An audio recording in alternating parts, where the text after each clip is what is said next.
We are learning more about how Donald Trump reportedly instructed the U.S. ambassador to the United Kingdom, Woody Johnson, to steer the lucrative British Open golf tournament to Trump's resort in Turnberry, Scotland.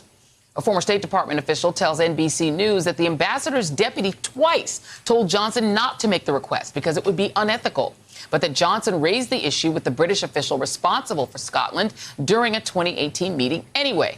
The British Golf Association had already decided against that. A White House official told NBC News that Trump had never spoken to Johnson about such a request. First reported by the New York Times.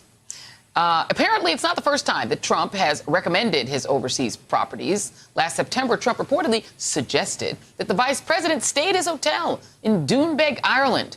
The reported detour cost the American taxpayers nearly $600,000.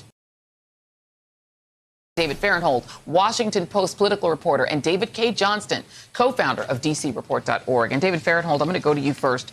Donald Trump has visited, he has 27 properties that he owns outright, not the licensee ones, but the ones that he owns.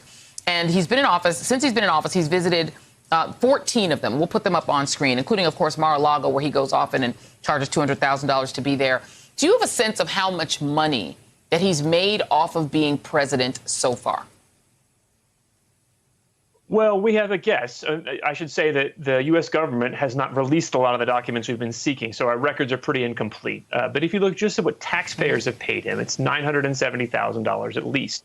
And if you look at what Republican committees in his own campaign have paid him, so when he travels to his properties and holds a campaign event there using his presidential time, he gets paid by the government and by the campaigns. Campaigns have spent another $8+ million at his property. So that's all money that he wouldn't have gotten if he had kept his promise and separated himself truly from his business.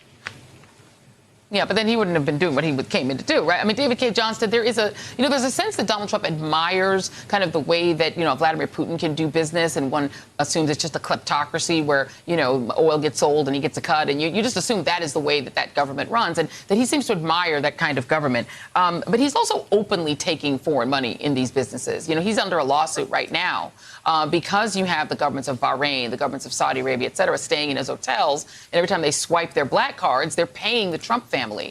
Your thoughts on the way that he's managed to rake it in as president?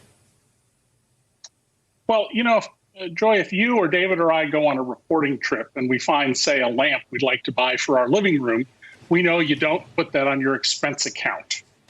Donald doesn't think that way. There is no separation in his about what's the business, what's the government. It's all him. And that is why he sees nothing wrong at all with what I think are very clear violations of the Emoluments Clause with the money he is receiving through the businesses from foreign governments. And these aren't foreign governments that are casually stopping by and having a cup of coffee somewhere. Some of these governments have rented out entire floors of the Trump Hotel near the White House. Hey there, I'm Chris Hayes from MSNBC. Thanks for watching MSNBC on YouTube. If you want to keep up to date with the videos we're putting out, you can click subscribe just below me or click over on this list to see lots of other great videos.